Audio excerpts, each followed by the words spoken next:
단공에 포로가 300명 있어서 300명. 각 경찰서마다 요시를 시켰어요. 이 사람이 어디 가서 샀냐, 누굴 만났냐.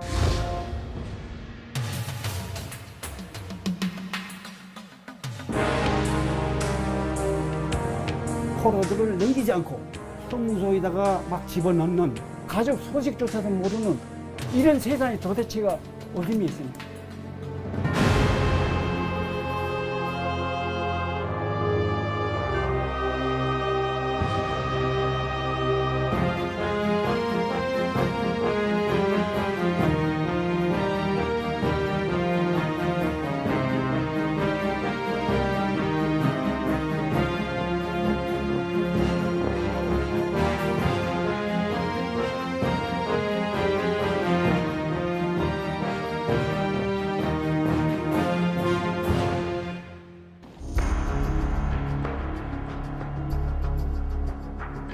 자유민주주의와 공산주의가 첨예하게 맞부딪히는 한반도.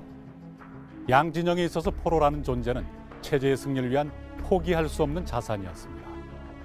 때문에 휴전회담은 보다 많은 자산, 즉 보다 많은 포로들을 확보하려는 자존심 경쟁으로 이어졌습니다. 휴전회담이 막바지로 치닫던 53년 6월, 독진 통일을 외치던 이승만 대통령은 돌연 반공포로들을 석방해버림으로써 세계를 깜짝 놀라게 했습니다.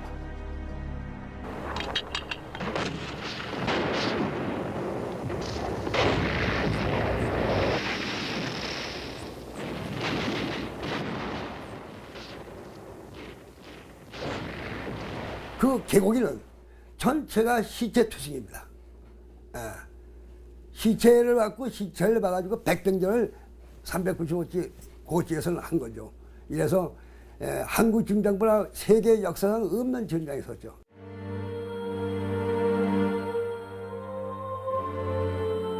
포로들의 인권을 위한다는 명분 아래 휴전회담은 논쟁을 거듭했고 그 사이 포로들보다도 더 많은 병사들이 목숨을 잃어갔다.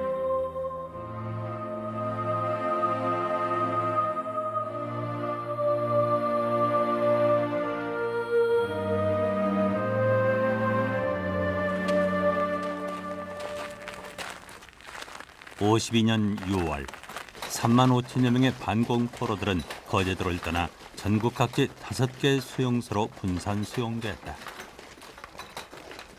포로 수용소는 모처럼 평화로웠다. 그러나 그들의 전쟁은 아직 끝난 것이 아니었다.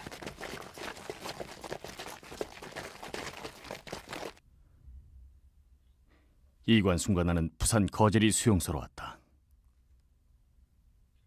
우리는 공작의 방향을 전환하기로 했다. 밖을 향해 싸우자는 것이었다. 우리는 송환 반대를 위한 탄원서 작업을 계속해 나갔다.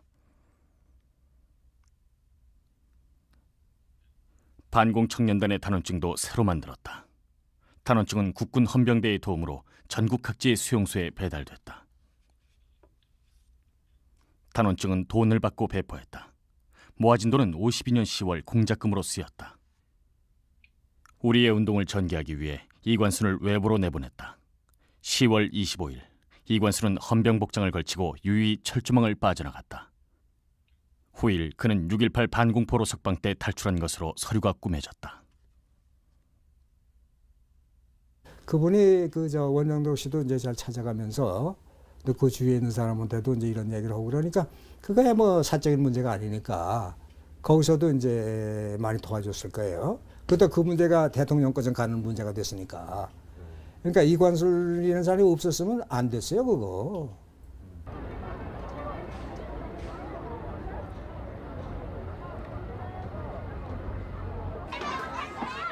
당시 이승만 정권에 대한 지지도는 날로 추락하고 있었다. 아이들이 땅바닥만 보고 걸어가고 있어요. 땅바닥에 혹시 껌 조각이나 떨어졌는가, 레이션에 먹다 남은 그것이 있는 졸지에 고아가 되는 아이들 아닙니까? 여기서 민심을 자꾸 물어서 뭘 하랍니까? 안 좋았죠. 국민들의 지지 안 좋았죠. 그러나 이제 나타나는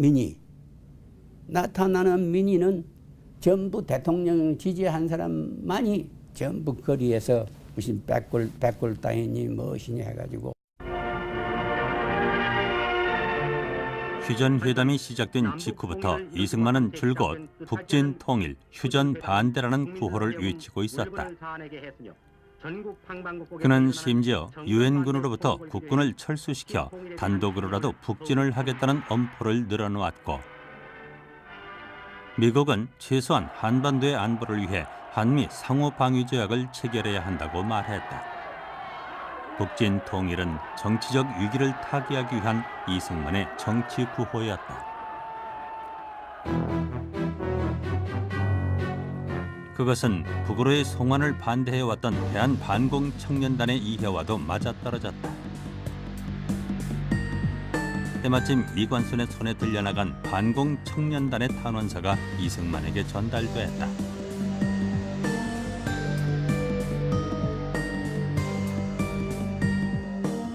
탄원서에는 3만 5천여 반공 포로들의 혈인과 혈서가 첨부되어 있었다.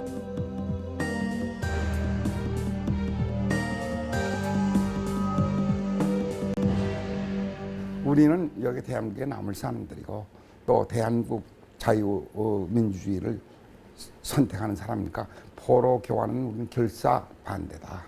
죽으면 죽었지 안 간다.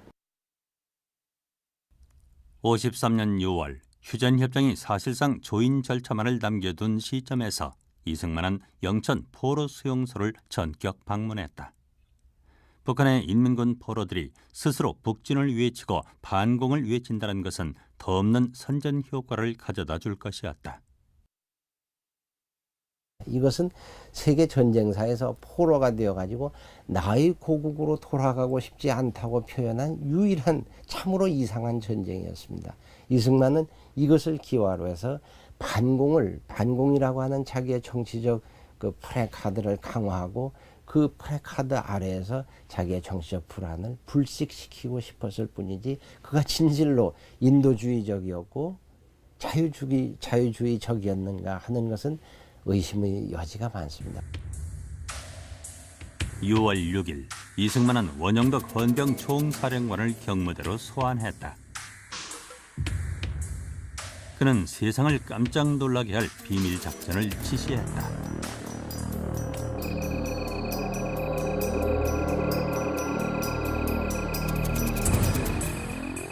그리고 6월 18일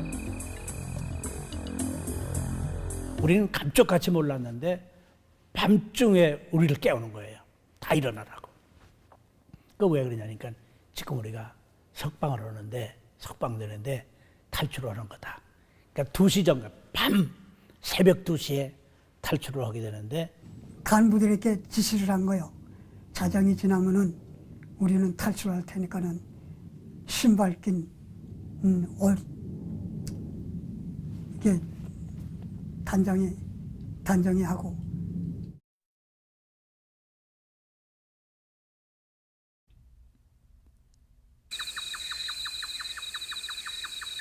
수용소 내 국군 헌병대원들은 철조망을 끊어놓고 일부 수용소에서는 미군 헌병들을 제압해 두었다.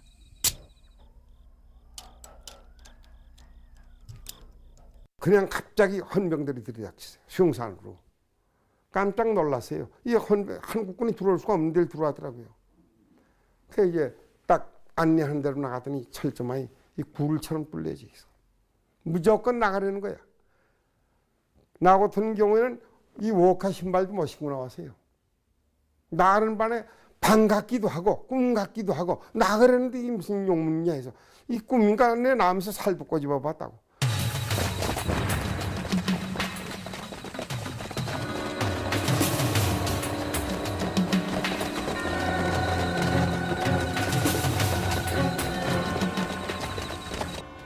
나가니까 헤드라이트 있죠.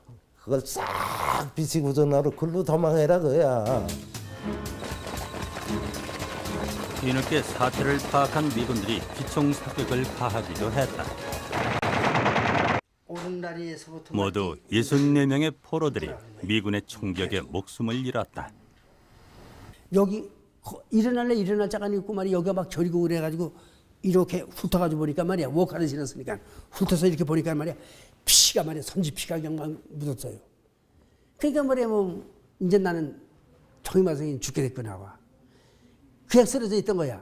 그게 장작개불이 그냥 불에 갈리는 것 같아요. 팍 돌아가서 가지고 엎드가지고 이제 포복을 하려고 이제 켜서 이제 나가려니까는 힘이 있어야지. 그걸 이렇게 만져보니까는 피도 쭉쭉 오고 그냥 피가 꾸룩꾸룩 나가지고 도저히 안 돼가서 갔는지 쩌멍을 찢어가지고 이빨을 물어가지고 감으려고 그러니까는 그 뒤에서 엠가스 사이다가 그냥 헤드라이트를 밝혀가지고 미군이 오더니 발길로 그냥 꽁문에 차는 거예요. 가땜이 하면서. 포로들은 무작정 앞만 보고 달렸다. 정해진 목적지는 없었고 수용소로부터 가능한 한 멀리 벗어나라는 지시를 받았을 뿐이었다. 그날 따라 그렇게 안개가 촉하게 그냥 끼고 뭐 옆에서 뺨을 쳐도 모를 지경이요. 근데 밤새도록 헤매고 다녔는데 결국 날 또 보니까는 내려다보니까 수용소가 바로 밑에 워낙에 있어. Agreed by South Korean guards on orders from Syngman Rhee, and the American soldiers mend the barbed wire fences around the compounds as a sun handful of recaptured POWs 세계가 경악했다. 3만 5천여 명의 반공 포로들 중 2만 7천여 명이 탈출에 성공했다. 포로 수용소 인근 마을에서는 경찰력이 총동원돼 그들의 피신을 도왔다. 뒤늦게 미군의 수색 작전이 펼쳐졌다. 그때는 사람이 하얗게 나와 못 심으니까 이것들 못 심는구나. 그냥 양놈들이 여기다 반공이 됐으니 반공 포로라는 것도 알고서는 논에 들어간 거 팔 때 것들하고 이제 반공 생각 무조건 잡아 들어가. 근데 그때는 포로만 거 아니고 사회에 있는 사람들 청년들도 여기다 반공이 새기고 여기다 무슨 고기도 그리고 뭐 이러고 쟁이 사람도 있어. 그 사람 다 붙잡혀 들어갔어. 억울하게 다 붙잡혀 들어갔어. 나는 같이 못 심으면서 이거 없으니까 오케이 그냥 그만두더라고. 나가부터 안 붙들려갔어. 사건의 전말은 백악관에도 급히 타전됐다. President Eisenhower sent a very stern message to President Rhee, saying that he had completely violated their trust because Rhee had at various points agreed to allow this prisoner exchange to go forward. Then he reversed himself. When you realize what a massive organizational job that was, and they did it completely in secret, the United Nations, the United States were absolutely surprised, astounded when it happened. They couldn't understand it. Well, it proved one thing at least, the ability of the Korean people and the ability of Syngman Rhee as an organizer.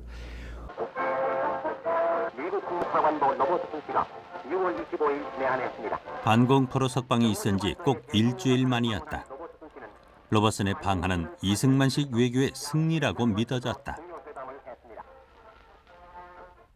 이 휴전 협정이 이 반공포로 석방으로 인해서 깨질까봐 속담으로 그 미국에서는 여러 가지 해유책을 했습니다. 그게 뭐냐면은 앞으로 계속 이 휴전 협정이 된 후에도 미국은 한국에 대해서 정치적, 경제적 그리고 군사적 이 협력을 원조를 계속하겠다 말이야. 그래서 그것 때문에 로버슨이라는 국무차관보가 특사로 왔어요. 이승만 박사가 큰 도박을 했다고 할 수 있어요. 한국의 대한민국의 장래를 보장해 주는 거 한미동맹이요. 그런 게 제대로 이루어져야 돼. 그 전엔 내가 오케이 못해. 그래서 반공포로 석방으로 그 목적을 달성했지. 그러나 이승만의 반공포로 석방은 한미 상호방위조약과는 아무런 관련이 없었다. 등 돌린 민심을 일거에 돌이키려는 정치적인 쇼에 불과했다. 6월 6일 날 아이젠하워 대통령이 이승만 대통령에게 편지를 보냅니다.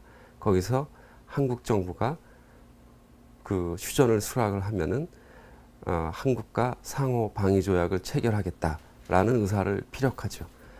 그리고 그 다음에 반공포로의 일방적인 석방이 이루어진 것입니다. From Rhee's particular point of view, that was a very good thing because it gave Rhee a lot of prestige with the South Korean people. He had stood up to the Americans and forced the Americans to negotiate with him. Now, the bottom line, however, was that Rhee, other than gaining much face, which was very important to him, did not really gain much in the way of substance. 이승만의 반공포로 석방이 가져온 실질적인 결과는 중국군으로부터의 맹렬한 공세뿐이었다.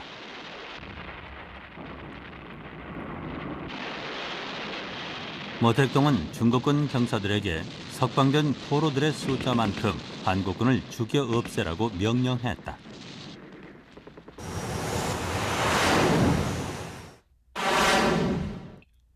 금성 일대에 집중된 중국군의 공세는 기록적인 전상 피해와 더불어 확고했던 영토마저 앗아갔다.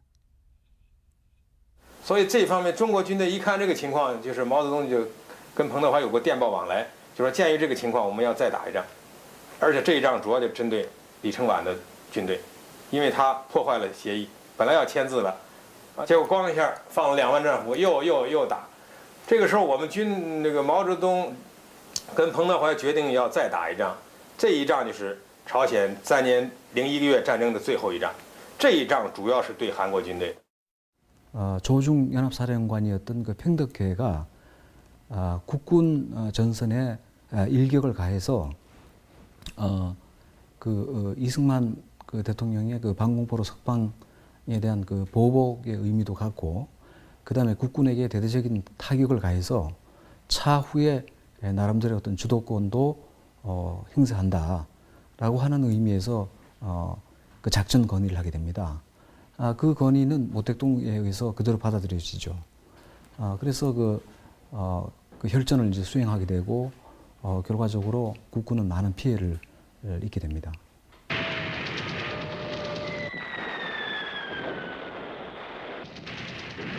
중국군의 제5차 공세로 기록된 이 전투에서 국군은 15,000명에 이르는 전사상자를 냈다.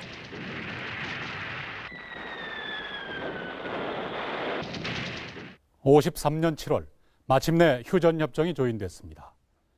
송환을 희망했던 포로들은 이제 남으로 북으로 귀환길에 오르게 됩니다. 그러나 송환을 원치 않았던 포로들에게는 또 다른 절차가 기다리고 있었습니다. 그들은 양측의 합의에 따라 중립국 감독하에 놓이게 되고 북한으로부터 90일간에 걸친 귀환 설득을 받아야 했습니다.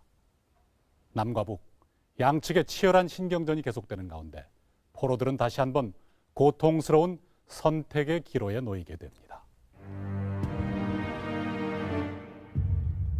8월에 들어서 포로 송환이 시작됐다. 미 24 사단장 딘 소장을 비롯한 12,000여 명의 유엔군이 돌아왔다.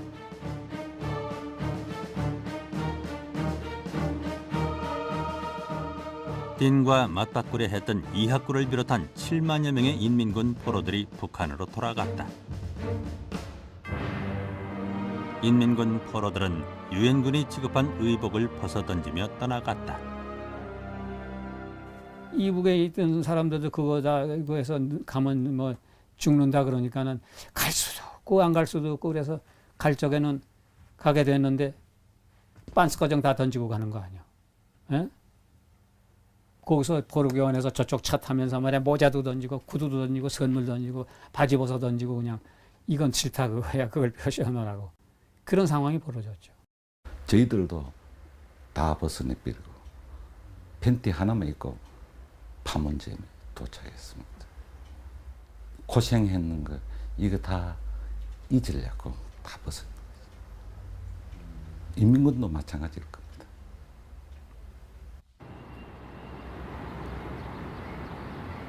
한 달 뒤 6.18 반공포로 석방 당시 탈출하지 못했던 7,900여 명의 포로들이 판문점으로 왔다.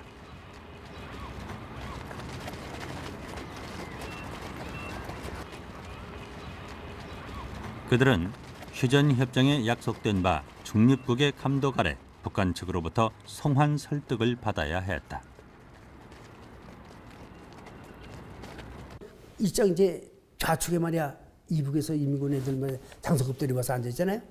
가서 앉아요. 앉으면은 회보를 내놓습니다. 회보를 탁 내놓으면 회보 봐서 뭐 김일성 장군께서 말이야. 근데 김일성이 살아있으니까 김일성 장군께서 말이야 지금 동무들을 오기를 기다립니다. 하고 뭐 어쩌고 저쩌고 뭐 그 화보로다가 말이야 이제 그 홍보를 하는 거야. 그렇게 해가지고는 그거 받고 난 다음에는 바깥으로 나오면은 이북으로 갈 사람은 정면으로 들어가고 대한민국 나올 사람은 우익으로 가고 외국으로 갈 사람, 중립지대로 갈 사람은 좌측으로 낚는 거야. 임시 수용소 막사에는 그들의 송환을 권유하는 방송이 매일같이 들려왔다. 동무들이 얼마나 수고 많았습니까? 그동안에. 왜 남남에 남겠다고 하느냐. 동무들 알다시피 이거 보시오. 개성시에는 지금 동무들의 부모 형제 자매가 지금 손가락 기다리고 군들이 빠지게 기다리는데 빨리 넘어가시오. 그렇게 이야기할 적에 이 사람의 심정이라는 것이 그때는 참 뭐 이게 찹찹하게 짝이 없거든요. 그래서 내가 어떻게 해야 될까? 그거 듣지 않기 위해서 후라이방 있죠? 미군 후라이방. 후라이방을 막 뒤드는 거야. 그냥 막 뒤들고 말이에요. 하루 이틀 설득 심사가 이어지는 동안 마음을 바꿔 북으로의 귀환을 선택하는 포로들이 생겨났다.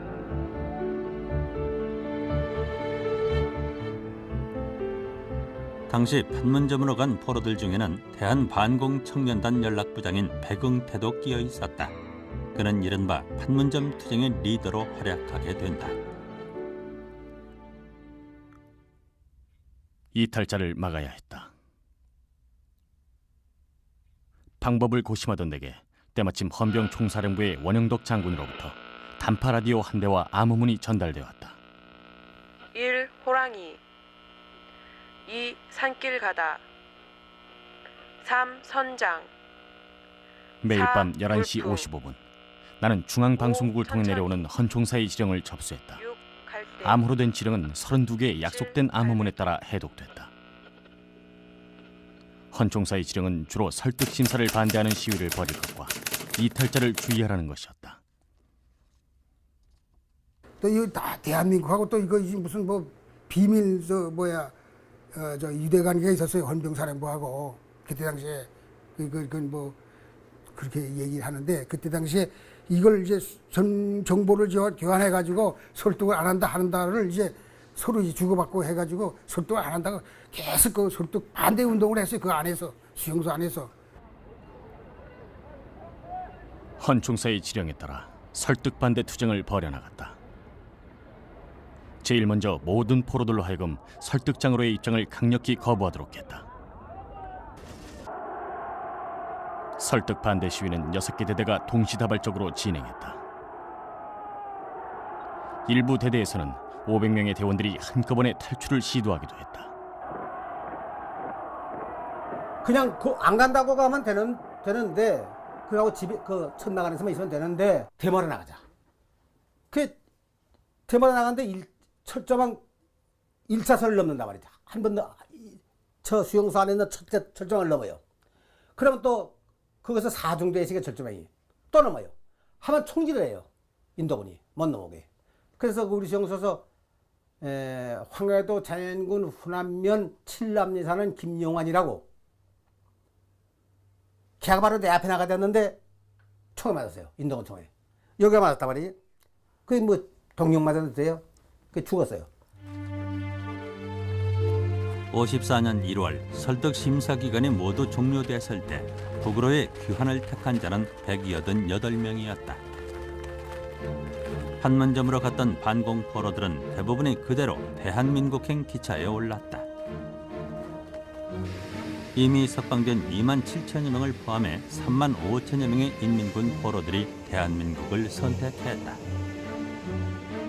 대한민국 국민들은 그들을 반공 애국 청년이라 지켜 세우며 뜨겁게 맞이했지만 그들의 환대는 그리 오래가지 못했다. 6.18 석방으로 대한민국에 남게 된 손구원 씨. 그는 지난 50년 전의 선택이 과연 누구를 위한 것이었는지 끊임없이 반문해왔다. 석방 이후 전투경찰에 지원한 그는 공비 토벌대가 돼 또다시 3년간의 전쟁을 치러야 했다. 그러나 이후 그에게 돌아온 것은 냉대와 의심뿐이었다. 맨 처음에 나와서는 이 사람들의 각 경찰서마다 요시를 시켰어요. 이 사람이 어디 가서 잤냐? 누굴 만났냐? 사찰계에서 요시하는데 급급했지 이 사람들이 밥을 먹었냐? 이 사람이 직업을 어떤 알선을 받았냐? 심지어 김은식이 같은 또 우리 한 사람 있지만 이런 사람 서독 광부로 나갔더니 지원하는데 반공포로라고 딱 닉네임 붙어서 나가지도 못했어. 그럼 뭐냐 이거지. 그러니까 지나간 세월에 대한 걸 원망하기 전에 한 세상을 살아시니 접자하고 말지만은 사실 우리가 억울하게 하는 매신이 많습니다. 대한민국을 선택한 포로들 대부분이 그와 똑같은 길을 걸었다. 판문점에서 돌아온 7,700여 명의 포로들은 곧장 포항 보충대로 옮겨져 군입대를 권유받았다. 자원 입대라는 형식을 취했지만 그들에게 사실상 선택권은 없었다. 그러니까 기차를 타고서 포항 보충대에 들어갔어요. 포항 보충대에 들어가니까 일주일 만에 무슨 얘기를 하냐면은 군대에 가라 이거지. 군대. 대한민국 군대 가라. 무슨 얘기냐? 우리 군대 못 간다. 왜 안 가느냐 이거지. 아니 이 대한민국에 우리는 대한민국의 자유를 그려서 나왔는데 자유라는 그 맛도 모르고 무조건 이제 나와서 군대 붙은 가려면 어떻게 된 거냐? 우리 못 간다. 이건 있을 수 없다. 포항에서 이제 배를 타고서 제주도로 갔죠. 제주도 8년대 168중대 거기에서 훈련을 받았어요. 그러니까 우리 그 8년대 168중대 전체가 다 포로예요. 포로 출신. 3년간의 군 생활은 대한민국에 대한 그들의 충성심을 입증하는 과정이었다. 그러나 3년이 지난 뒤에도 그들은 대한민국의 국민이라는 증명서 한 장 받지 못했다. 연고도 기반도 없는 그들은 변변한 일자리조차 얻기 어려웠다.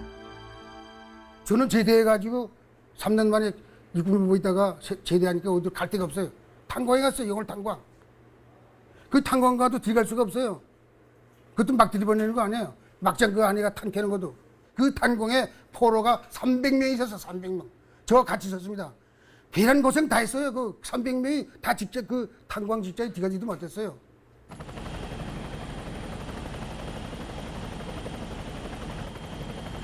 (53년 8월) 판문점에서 귀환한 7천여 명의 국군 포로들은 거제도 인근의 용초도로 이송됐다.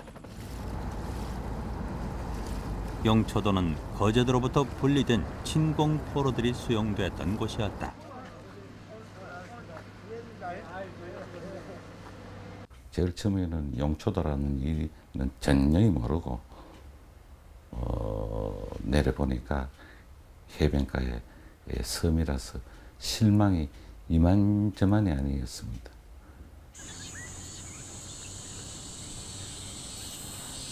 한때 인민군을 가두었던 포로 수용소에 인민군의 포로였던 국군들이 갇히게 된 것이었다.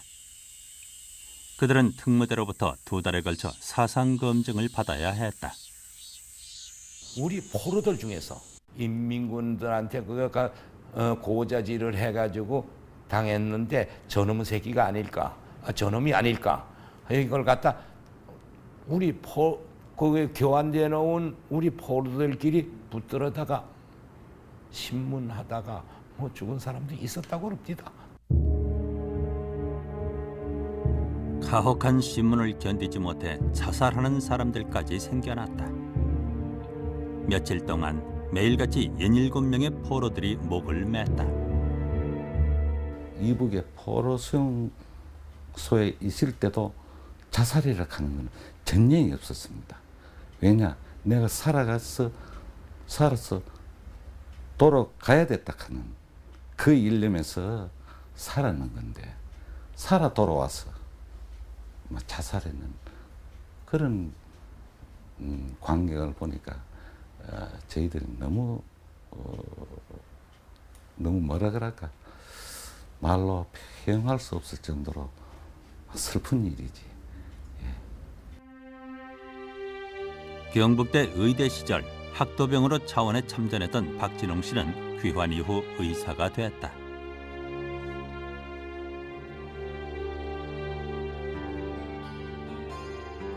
용처도에서의 사상 검증은 그에게 평생 지워지지 않는 그늘로 남았다. 선택하는 사람 아닙니까? 그렇게 고생해서 선택해서 남쪽에 왔는 사람들을 그렇게 할 수가 있느냐? 저는 이해가 안 갑니다. 누가 군대 가겠습니까? 누가 다시 어떤 전쟁이 있을 때 가겠습니까? 전쟁이 일어났다 하면 반드시 포로가 생기기 마련입니다. 월남전에서도 아군에 포로가 있었습니다. 그런데 그렇게까지 당국에서 한다는 건 저는 도저히 아무리 생각해봐도 생각을 못하겠어요. 가족과 고향을 버리고 대한민국으로의 잔류를 선택한 반공포로들, 그리고 마땅히 돌아와야 할 조국의 품으로 돌아온 국군포로들. 그들이 선택의 기로에 놓였을 때 그들을 향해 어서 자유의 품으로 오라고 외쳤던 것은 바로 우리였습니다. 그러나 전쟁이 끝나자 우리는 그들을 진정한 우리의 일원으로 받아들이는 대신 끊임없이 공산주의자가 아닐까 하는 의심을 해왔습니다. 그런가 하면 아예 망각 속에 묻어버린 사람들도 있습니다. 선택의 기회조차 갖지 못한 남과 북의 미송환 포로들이 바로 그들입니다. 신고한다. 육군소위 조차원은 2993년 4년 10월 23일부로 복귀하였으며 동년 11월 25일부로 서울에서 중위로 진급함을 명받았습니다. 이에 신고한다. 40년 만의 귀환이었다.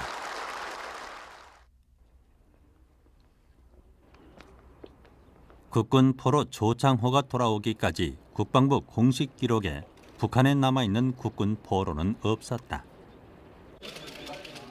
우여곡절 끝에 고국의 품으로 돌아온 조창호 씨. 그가 제일 먼저 해야 했던 일은 전사자 명단에 올라있던 자신의 이름을 지우는 것이었다. 그래서 내가 오니까 깜짝 놀래요. 북한에 포로가 있었는가? 앞으로 더 많은 숫자가 있는가? 이걸 나보고 물어보는 수준이에요. 그래서 냉소에서 그때 오면서도 북한에서 포로라는 것이 나 혼자뿐만이 아닙니다. 아직도 많은 숫자가 있습니다. 그 많은 숫자가 한국에 오기를 원하고 있습니다. 원하고 있는데 사실 이 문제가 어느 누구 개인이나 우리 사회단체가 하는 문제가 아니고 국가가 나서서 이 문제를 해결해 주시길 바랍니다. 사회적 관심은 물론 있겠는데 나라에서 확실한 대책은 아무것도 없는 걸 시감하면서 난 한쪽으로 실망했어요.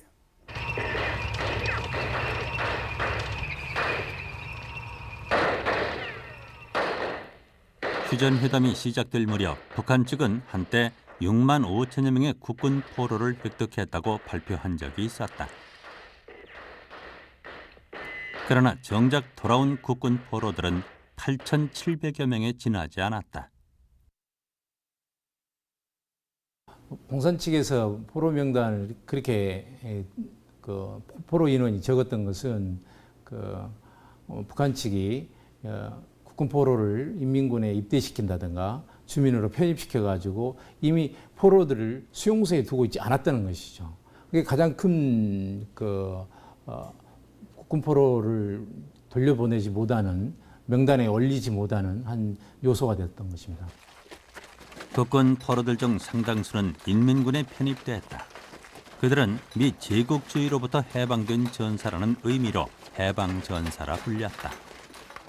난 그 남한 싸움하고 같이 내가 군대 근무했어요. 북한 군대. 거의 3분의 2가 남한 사람들이에요. 그러니까 이 북한의 중부전선에서 그 충기공세 때에 한 4~5만 명이 포로됐다는 그런 말 들었거든요. 중국한테 녹아서 이게 사단이요. 그 사람 다 포로된 거예요, 이게. 행방불명인 것이 포로된 거거든, 이게. 문제는 국군 포로들이 인민군에 편입되는 과정이 자발적이었는가 하는 것이었다. 2,000명 수용하는데 하루에 20여 명, 많게는 50여 명서 사망해 나갔습니다. 그러니까 여기에 이래 있다가는 죽겠다. 그러니 인민군으로 지원해가 가는 것이 안 낫겠나. 이래가지고 동료들이 인민군으로 지원해가 갔는 예가 있습니다. 할 수 없이 자기가 아니고 그 사람의 분주에 의해서 인민군대를 갖고 후방으로 이동된 그러한 환경이 저게 됐는데 저희들은 북한 인민군대에 편입됐어요. 그래서 편입돼서 우리들은 약 한 5개월 북한군의 해방전사로서 이름을 달고 복무하게 됐습니다. 그 과정은 우리 많은 사람들이 생각하는 정상적인 인민군대의 생활이라고 생각할 수 없습니다. 그 사람들은 엄격히 인민군과 해방전사를 구분했고 저희들은 우리 나름대로의 다시 마음의 단결을 가져와서 다시 남으로 탈출하기 위한 그런 시도들이 이루어지고 북한 측은 아직도 그들이 스스로 자원했기 때문에 포로로 볼 수 없다고 주장하고 있다.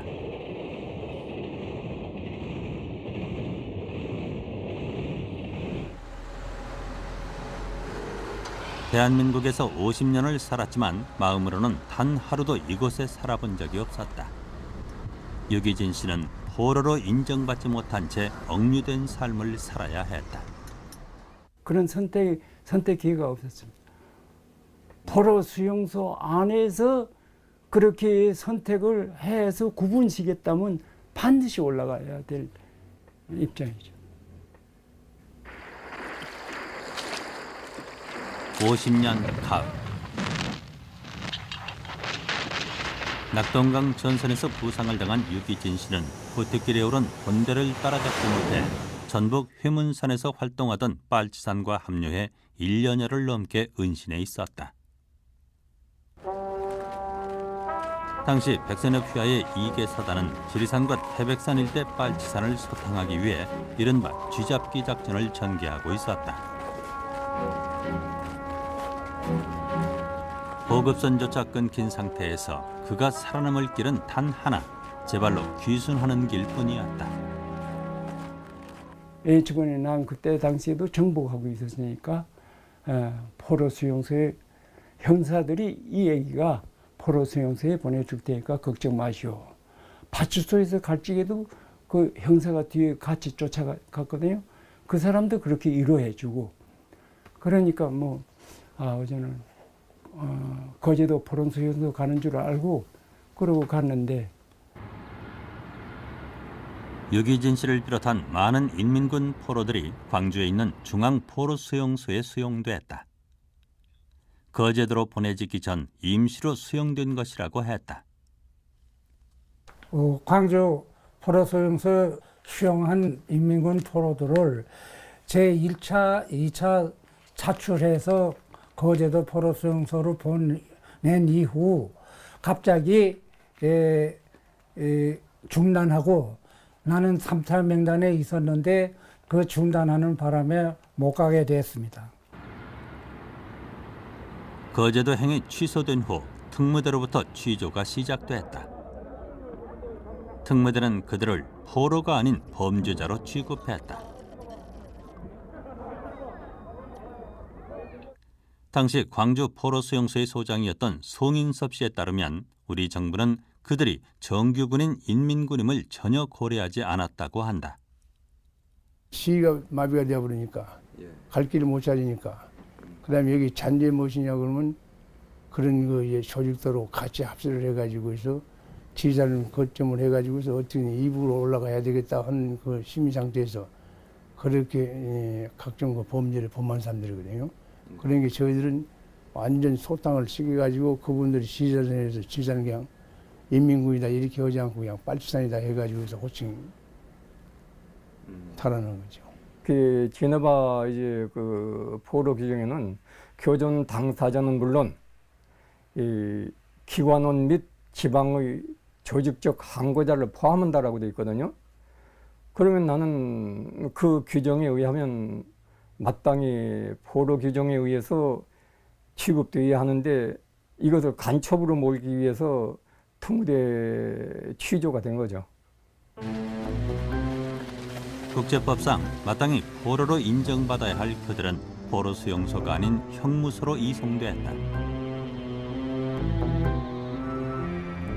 그들에게는 국방경비법, 특별조치령 등 국내법이 적용됐고 아예 재판 절차도 없이 형량과 죄목이 일방적으로 통보된 경우도 있었다. 대한민국이 유엔군에 넘겨야 될 포로들을 넘기지 않고 형무소에다가 막 집어넣는 전쟁 범죄 행위를 대한민국 정부가 한 셈이죠. 정부가 했죠. 그리고 국제법을 유린했다 이겁니다. 포로로서 마땅한 대우는 물론 선택의 기회조차 갖지 못했던 유기진 씨. 그는 아직도 성환을 주장하고 있다. 50년 넘게 백발이 되도록끔 청소년들이 나와가지고 오늘의 죽기까지 가족 한 사람도 못 만나고 가족 소식조차도 모르는 이런 세상에 도대체가 어dim이 있습니까? 이거는 지옥이 지옥입니다. 이거 겪어보지 않은 사람은 몰라요. 선생님이 만일에 가족을 떼어놓고 50년, 30년 머리가 하얗도록 다른 데가 있어보죠.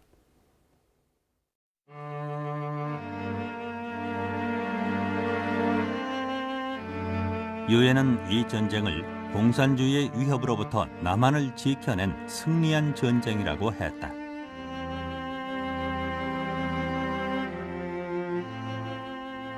북한은 또 이 전쟁을 미 제국주의자들과 싸워 이긴 전쟁이라며 승리를 자축했다.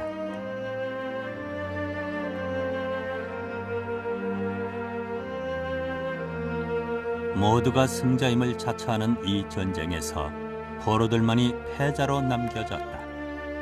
이념전쟁의 병기로 내몰렸던 그들은 철조망 안에서도 철조망을 벗어나서도 여전히 포로로 살아가고 있다.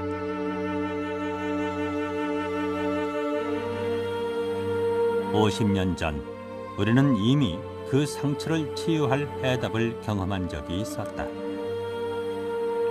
서로를 겨누던 총부리를 거두고 각자의 길로 되돌아가던 남과 북의 포로들이 서로가 한 사람의 인간으로 바라볼 수 있었던 바로 그 순간에 그 하나의 도로에 북으로 가는 인민군, 남쪽으로 가는 우리 정말로 인민군 포로가 수고했다, 잘 가거라 이렇게 손을 흔드니까 저희들은 처음에 개성에서 출발해가 얼떨떨했습니다. 그러나 저희들도 판문점이 가차올수록 저희들도 열광하기 시작해서 정말 서로가 수고했다, 고생했다, 잘 가거라 이렇게 외치고 손을 흔들고 있습니다.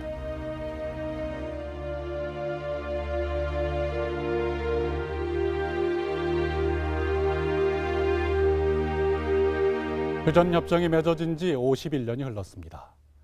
그러나 포로가 되어 철조망 안에 갇혔던 많은 사람들은 철조망 밖에서도 여전히 포로라는 굴레를 벗어던지지 못한 채 살아가야 했고, 또 어떤 이들은 포로라는 사실조차 부정당함으로써 억류된 삶을 살아야만 했습니다.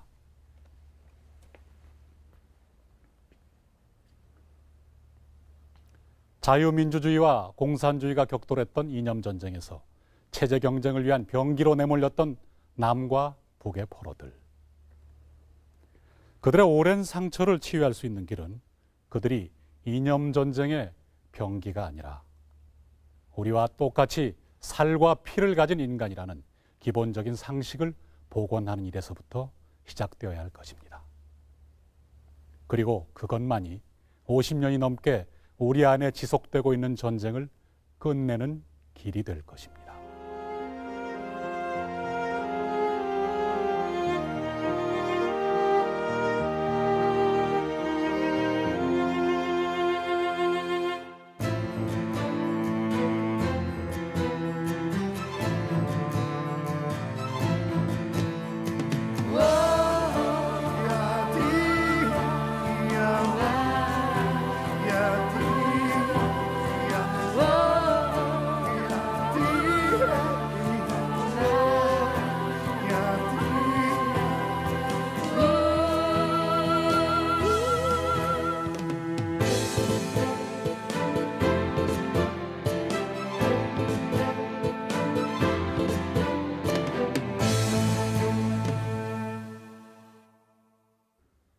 이 사람이 어디 가서 샀냐? 누굴 만났냐? 사찰계에서 요시하는데 급급했지. 이 사람들이 밥을 먹었냐? 이 사람이 직업을 어떤 알선을 받았냐? 심지어 김은식이 같은 떠오리 한 사람 있지만 이런 사람 서독 광부로 나갔더니 지원하는데 반공포로라고 딱 닉네임 붙어서 나가지도 못했어. 그럼 뭐냐 이거지. 그러니까 지나간 세월에 대한 걸 원망하기 전에 한 세상을 살아시니 접자하고 말지만은 사실 우리가 억울하게 하는 매신이 많습니다. 대한민국을 선택한 포로들 대부분이 그와 똑같은 길을 걸었다. 판문점에서 돌아온 7,700여 명의 포로들은 곧장 포항 보충대로 옮겨져 군입대를 권유받았다. 자원입대라는 형식을 취했지만 그들에게 사실상 선택권은 없었다. 그러니까 기차를 타고서 포항 보충대에 들어갔어요. 포항 보충대에 들어가니까 일주일 만에 무슨 얘기를 하냐면은 군대에 가라 이거지. 군대. 대한민국 군대 가라. 무슨 얘기냐. 우리 군대 못 간다. 왜 안 가느냐 이거지. 아니 이 대한민국에 지금 우리는 대한민국의 자유를 그려서 나왔는데 자유라는 그 맛도 모르고 무조건 이제 나와서 군대 붙은 가려면 어떻게 된 거냐. 우리 못 간다. 이건 있을 수 없다. 포항에서 이제 배를 타고서 제주도로 갔죠. 제주도 8년대 168중대 거기에서 훈련을 받았어요.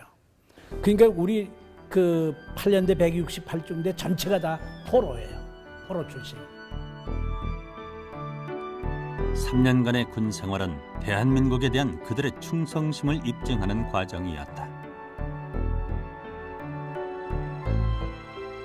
그러나 3년이 지난 뒤에도 그들은 대한민국의 국민이라는 증명서 한 장 받지 못했다.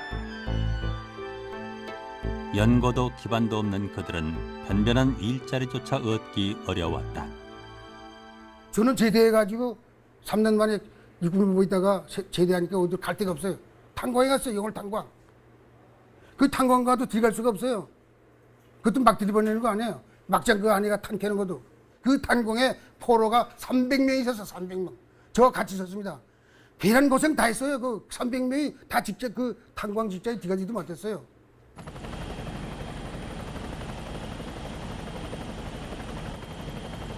(53년 8월) 판문점에서 귀환한 7천여 명의 국군 포로들은 거제도 인근의 용초도로 이송됐다.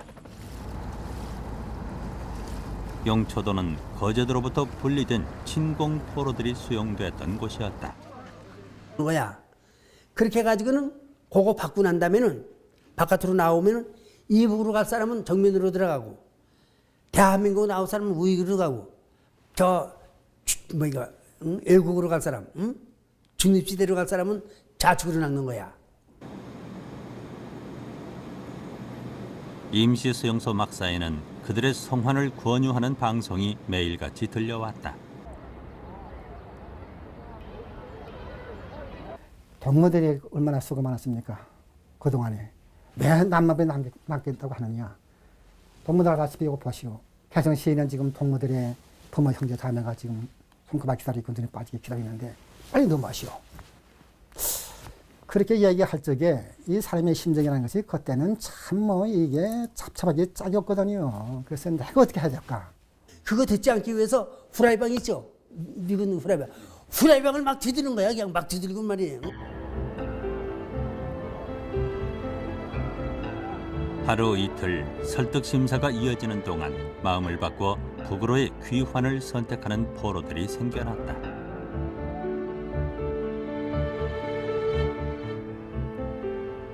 당시 판문점으로 간 포로들 중에는 대한반공청년단 연락부장인 백응태도 끼어 있었다. 그는 이른바 판문점 투쟁의 리더로 활약하게 된다. 이탈자를 막아야 했다. 방법을 고심하던 내게 때마침 헌병 총사령부의 원영덕 장군으로부터 단파 라디오 한 대와 암호문이 전달되었다. 1. 호랑이 2. 산길 가다 3. 선장 매일 4. 밤 11시 불풍 55분 나는 중앙방송국을 통해 내려오는 헌총사의 지령을 접수했다. 암호로 된 지령은 32개의 약속된 암호문에 따라 해독됐다. 헌총사의 지령은 주로 설득 심사를 반대하는 시위를 벌일 것과 이탈자를 주의하라는 것이었다. 또 이거 다 대한민국하고 또 이거 무슨 뭐 비밀 유대 관계가 있었어요. 헌병사령부하고 그때 당시에 그건 뭐 그렇게 얘기를 하는데 그때 당시에 이걸 이제 정보를 교환해 가지고 설득을 안 한다를 이제 서로 주고받고 해가지고 설득을 안 한다고 계속 그 설득 반대 운동을 했어요. 그 안에서 수용소 안에서. 헌총사의 지령에 따라 설득 반대 투쟁을 벌여나갔다. 제일 먼저 모든 포로들로 하여금 설득장으로의 입장을 강력히 거부하도록 했다. 설득 반대 시위는 6개 대대가 동시다발적으로 진행했다. 일부 대대에서는 500명의 대원으로 설득 심사를 반대하는 시위를 벌일 것과 이탈자를 주의하라는 것이었다. 또 이거 다 대한민국하고 또 이거 무슨 뭐 비밀 유대 관계가 있었어요. 헌병사령부하고 그때 당시에 그건 뭐 그렇게 얘기를 하는데 그때 당시에 이걸 이제 정보를 교환해 가지고 설득을 안 한다를 이제 서로 주고받고 해가지고 설득을 안 한다고 계속 그 설득 반대 운동을 했어요. 그 안에서 수용소 안에서. 헌총사의 지령에 따라 설득 반대 투쟁을 벌여나갔다. 제일 먼저 모든 포로들로 하여금 설득장으로의 입장을 강력히 거부하도록 했다. 설득 반대 시위는 6개 대대가 동시다발적으로 진행했다. 일부 대대에서는 500명의 대원들이 한꺼번에 탈출을 시도하기도 했다. 그냥 안 간다고 가면 되는데 그러고 집에 첫 나가는 데만 있으면 되는데 대마로 나가자. 그 대마로 나가는데 철저방 1차선을 넘는단 말이죠. 한 번 더 저 수용소 안에 있는 철저방을 넘어요. 그러면 또 거기서 4중대의식의 철저방이 또 넘어요. 하면 총질을 해요. 인도군이 못 넘어오게. 그래서 우리 수용소에서 황해도 자연군 후남면 칠남리 사는 김용환이라고 걔가 바로 내 앞에 나가졌는데 총에 맞았어요. 인도군 총에. 여기가 맞았단 말이에요. 그게 뭐 동력 맞았는데 돼요? 그게 죽었어요.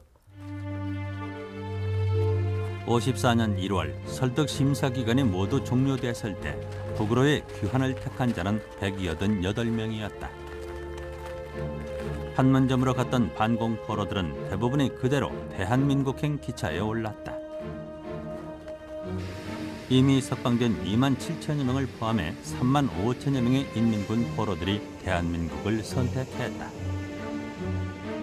대한민국 국민들은 그들을 반공 애국 청년이라 지켜 세우며 뜨겁게 맞이했지만 그들의 환대는 그리 오래가지 못했다.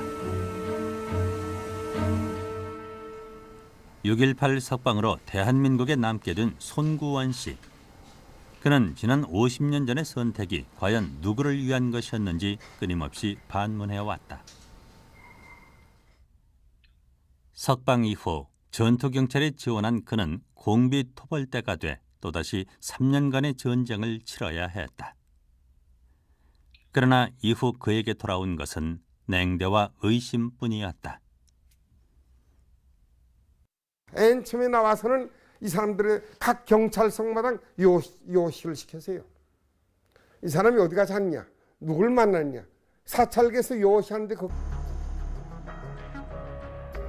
휴전회담이 막바지로 치닫던 53년 6월 독진 통일을 외치던 이승만 대통령은 돌연 반공포로들을 석방해버림으로써 세계를 깜짝 놀라게 했습니다.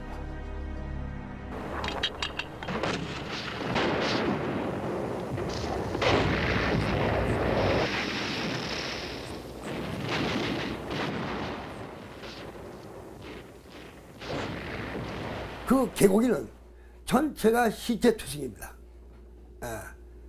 시체를 갖고 시체를 봐가지고 백병전을 395지 고지에서는 한 거죠. 이래서 한국 중장보다 세계 역사상 없는 전장에 섰죠.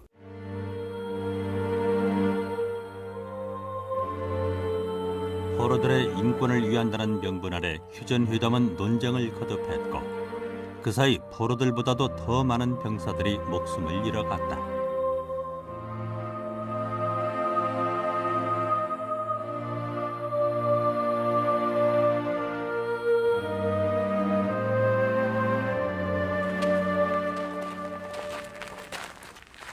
(52년 6월) 3만 5천여 명의 반공 포로들은 거제도를 떠나 전국 각지 5개 수용소로 분산 수용됐다. 포로 수용소는 모처럼 평화로웠다. 그러나 그들의 전쟁은 아직 끝난 것이 아니었다.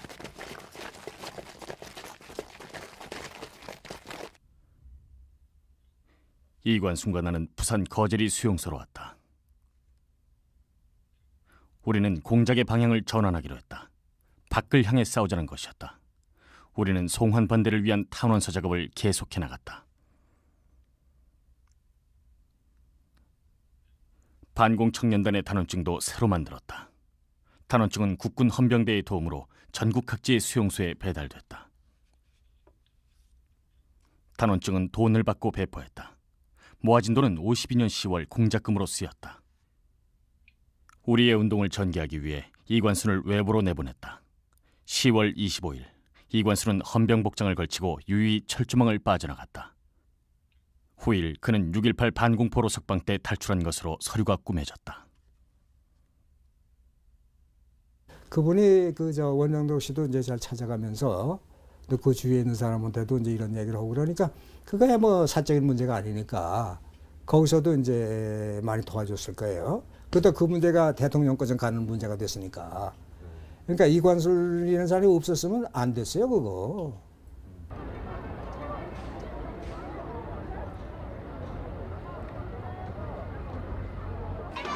잠들해요. 그러니까 이 북한의 중부전선에서 그 충기공세 때에 한 4~5만 명이 포로됐다는 그런 말 들었거든요. 중국한테 녹아서 이게 사단이요. 그 사람 다 포로된 거예요, 이게. 행방불명인 것이 포로된 거거든, 이게. 문제는 국군 포로들이 인민군에 편입되는 과정이 자발적이었는가 하는 것이었다. 2,000명 수용하는데 하루에 20여 명, 많게는 50여 명서 사망해 나갔습니다. 그러니까 여기에 이래 있다가는 죽겠다. 그러니 인민군으로 지원해가 가는 것이 안 낫겠나. 이래가지고 동료들이 인민군으로 지원해가 갖는 예가 있습니다. 할 수 없이 자기가 아니고 그 사람의 분주에 의해서 인민군대를 갖고 후방으로 이동된 그러한 환경이 저게 됐는데 저희들은 북한 인민군대에 편입됐어요. 그래서 편입돼서 우리들은 약 한 5개월 북한군의 해방전사로서 이름을 달고 복무하게 됐습니다. 그 과정은 우리 많은 사람들이 생각하는 정상적인 인민군대의 생활이라고 생각할 수 없습니다. 그 사람들은 엄격히 인민군과 해방전사를 구분했고 저희들은 우리 나름대로의 다시 마음의 단결을 가져와서 다시 남으로 탈출하기 위한 그런 시도들이 이루어지고 북한 측은 아직도 그들이 스스로 자원했기 때문에 포로로 볼 수 없다고 주장하고 있다.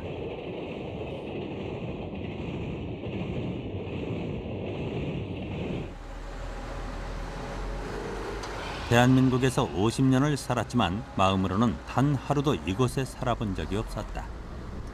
유기진 씨는 포로로 인정받지 못한 채 억류된 삶을 살아야 했다. 그런 선택 기회가 없었습니다. 포로 수용소 안에서 그렇게 선택을 해서 구분시켰다면 반드시 올라가야 될 입장이죠. 50년 가을 낙동강 전선에서 부상을 당한 유기진 씨는 부택길에 오른 본대를 따라잡지 못해 전북 회문산에서 활동하던 빨치산과 합류해 1년여를 넘게 은신해 있었다. 그랬던 곳이었다. 제일 처음에는 용초도라는 일은 전혀 모르고 내려보니까 해변가에 섬이라서 실망이 이만저만이 아니었습니다.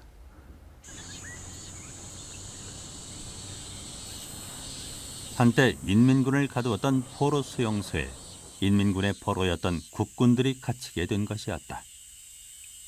그들은 특무대로부터 2달에 걸쳐 사상검증을 받아야 했다.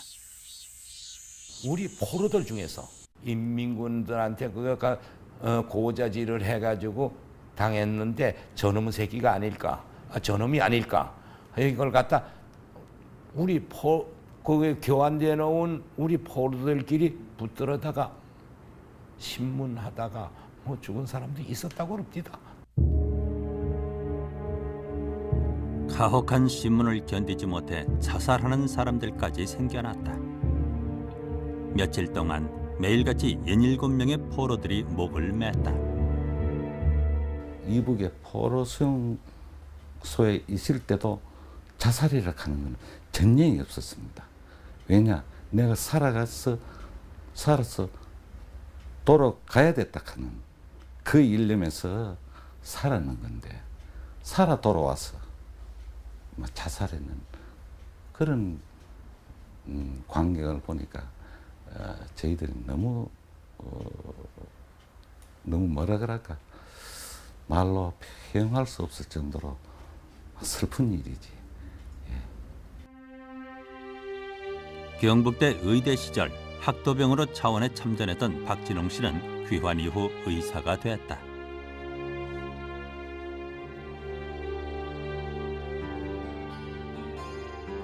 용초도에서의 사상 검증은 그에게 평생 지워지지 않는 그늘로 남았다. 선택하는 사람 아닙니까? 그렇게 고생해서 선택해서 남쪽에 왔는 사람들을 그렇게 할 수가 있느냐? 저는 이해가 안 갑니다. 누가 군대 가겠습니까? 누가 다시 어떤 전쟁이 있을 때 가겠습니까? 전쟁이 일어났다 하면 반드시 포로가 생기기 마련입니다. 월남전에서도 아군에 포로가 있었습니다. 그런데 그렇게까지 당국에 산락하는 저는 도저히 아무리 생각해봐도 생각을 못하겠어요. 대로 활약하게 된다. 이탈자를 막아야 했다. 방법을 고심하던 내게 때마침 헌병 총사령부의 원영덕 장군으로부터 단파 라디오 한 대와 암호문이 전달되었다. 1. 호랑이 2. 산길 가다 3. 선장 매일 4. 밤 11시 물품 55분 나는 중앙방송국을 통해 내려오는 헌총사의 지령을 접수했다. 암호로 된 지령은 32개의 약속된 암호문에 따라 해독됐다. 헌총사의 지령은 주로 설득 심사를 반대하는 시위를 벌일 것과 이탈자를 주의하라는 것이었다. 또 이거 다 대한민국하고 또 이거 무슨 뭐 비밀 저 유대관계가 있었어요. 헌병사령부하고 그때 당시에 그건 뭐 그렇게 얘기를 하는데 그때 당시에 이걸 이제 정보를 교환해 가지고 설득을 안 한다를 이제 서로 주고받고 해 가지고 설득을 안 한다고 계속 그 설득 반대 운동을 했어요. 그 안에서 수용소 안에서. 헌총사의 지령에 따라 설득 반대 투쟁을 벌여나갔다. 제일 먼저 모든 포로들로 하여금 설득장으로의 입장을 강력히 거부하도록 했다. 설득 반대 시위는 6개 대대가 동시다발적으로 진행했다. 일부 대대에서는 500명의 대원들이 한꺼번에 탈출을 시도하기도 했다.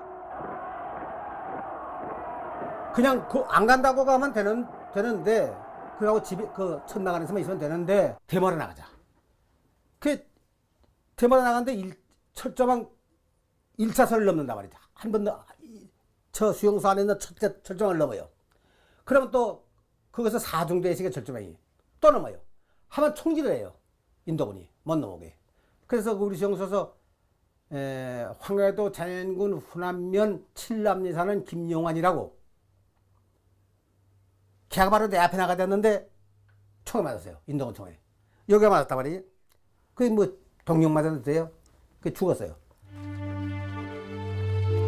54년 1월 설득 심사 기간이 모두 종료됐을 때 북으로의 귀환을 택한 자는 188명이었다. 판문점으로 갔던 반공 포로들은 대부분이 그대로 대한민국행 기차에 올랐다.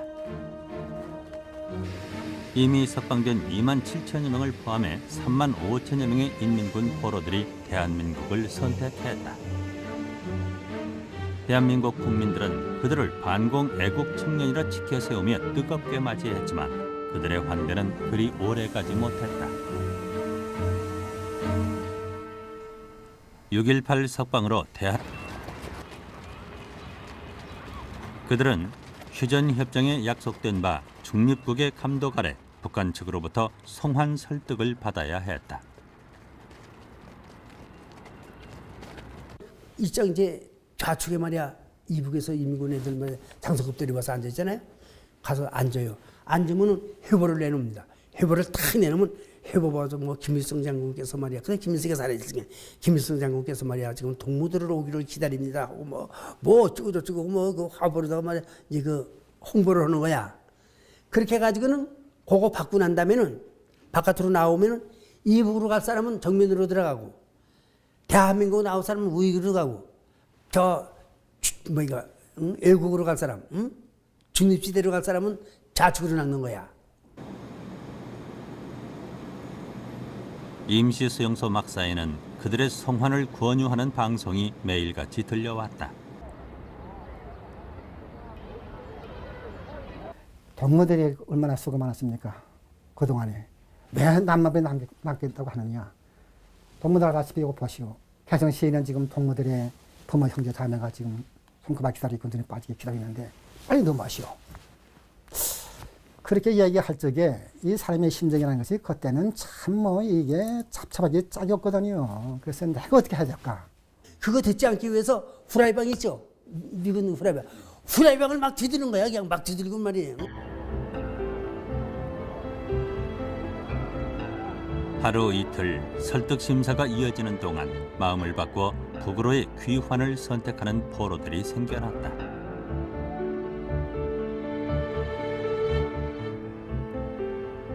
당시 판문점으로 간 포로들 중에는 대한반공청년단 연락부장인 백응태도 끼어 있었다. 그는 이른바 판문점 투쟁의 리더로 활약하게 된다. 이탈자를 막아야 했다. 방법을 고심하던 내게 때마침 헌병 총사령부의 원영덕 장군으로부터 단파 라디오 한 대와 암호문이 전달되었다. 1. 호랑이 2. 산길 가다 3. 선장 매일 4. 밤 11시 물품 55분 나는 중앙방송국을 통해 내려오는 헌총사의 지령을 접수했다. 암호로 된 지령은 32개의 약속된 암호문에 따라 해독됐다. 헌총사의 지령은 주로 설득 심사를 반대하는 시위를 벌일 것과 이탈자를 주의하라는 것이었다. 또 이거 다 대한민국하고 또 이거 무슨 뭐 비밀 저 유대관계가 있었어요. 헌병사령부하고 그때 당시에 그건 뭐 그렇게 얘기를 하는데 그때 당시에 이 전쟁을 공산주의의 위협으로부터 남한을 지켜낸 승리한 전쟁이라고 했다.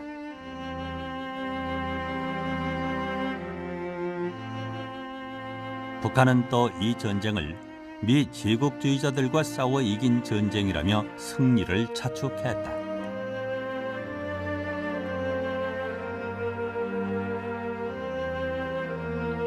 모두가 승자임을 자처하는 이 전쟁에서 포로들만이 패자로 남겨졌다. 이념 전쟁의 병기로 내몰렸던 그들은 철조망 안에서도 철조망을 벗어나서도 여전히 포로로 살아가고 있다.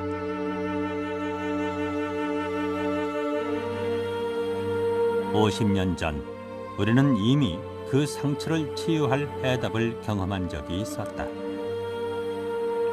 서로를 겨누던 총부리를 거두고 각자의 길로 되돌아가던 남과 북의 포로들이 서로가 한 사람의 인간으로 바라볼 수 있었던 바로 그 순간에 그 하나의 도로에 북으로 가는 인민군, 남쪽으로 가는 우리 정말로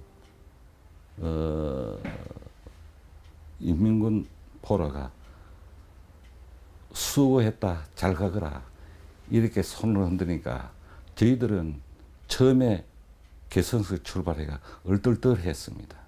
그러나 저희들도 판문점이 가차올수록 저희들도 열광하기 시작해서 정말 서로가 수고했다, 고생했다, 잘 가거라 이렇게 외치고 손을 흔들고 이랬습니다.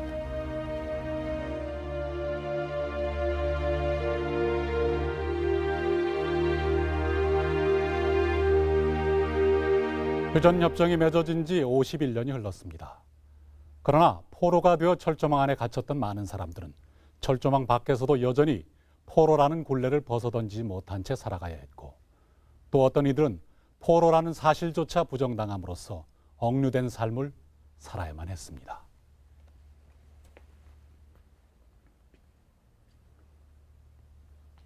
자유민주주의와 공산주의가 격돌했던 이념전쟁에서 체제 경쟁을 위한 병기로 내몰렸던 남과 북의 포로들.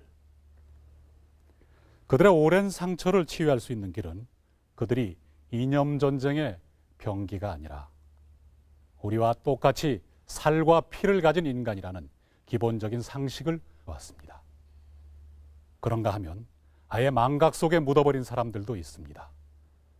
선택의 기회조차 갖지 못한 남과 북의 미송환 포로들이 바로 그들입니다.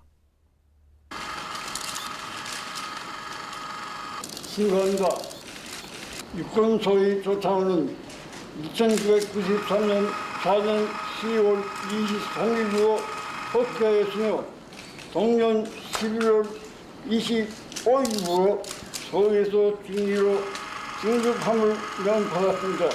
이에 신고합니다. 40년 만의 귀환이었다.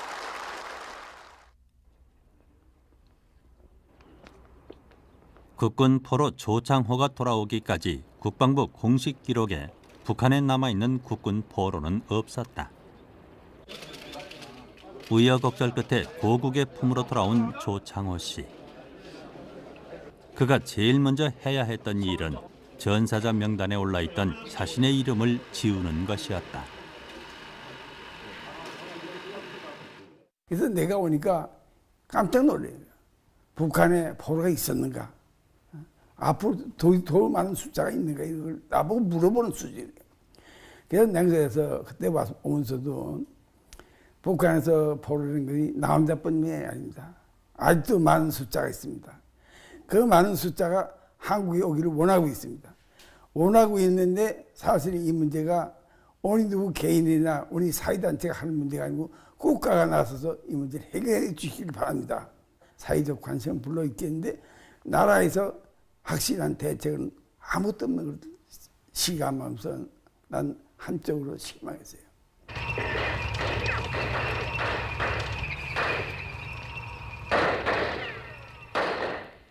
휴전회담이 시작될 무렵 북한 측은 한때 6만 5천여 명의 국군 포로를 획득했다고 발표한 적이 있었다. 그러나 정작 돌아온 국군 포로들은 8,700여 명에 지나지 않았다.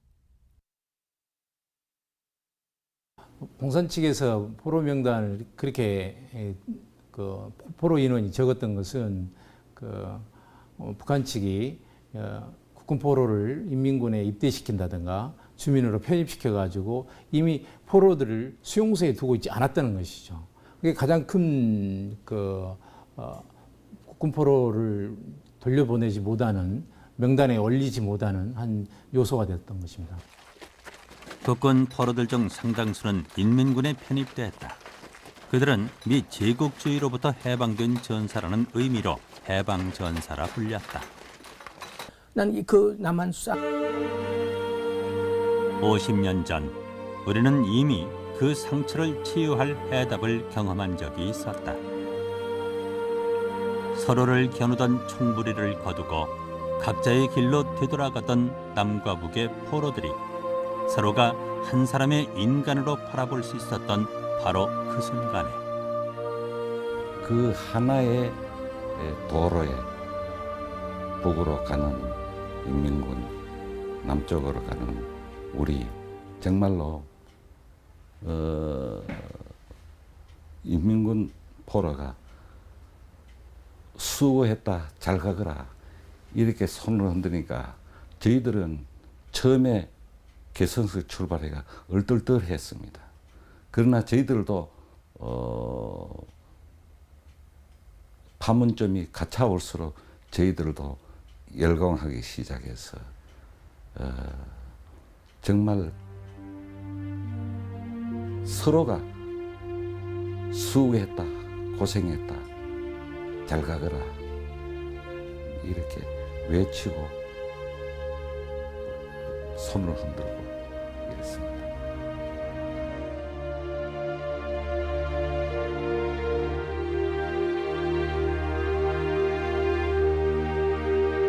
휴전협정이 맺어진 지 51년이 흘렀습니다. 그러나 포로가 되어 철조망 안에 갇혔던 많은 사람들은 철조망 밖에서도 여전히 포로라는 굴레를 벗어던지지 못한 채 살아가야 했고, 또 어떤 이들은 포로라는 사실조차 부정당함으로써 억류된 삶을 살아야만 했습니다.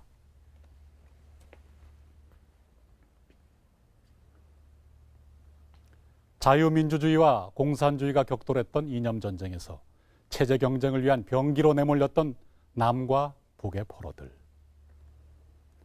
그들의 오랜 상처를 치유할 수 있는 길은 그들이 이념전쟁의 병기가 아니라 우리와 똑같이 살과 피를 가진 인간이라는 기본적인 상식을 복원하는 일에서부터 시작되어야 할 것입니다.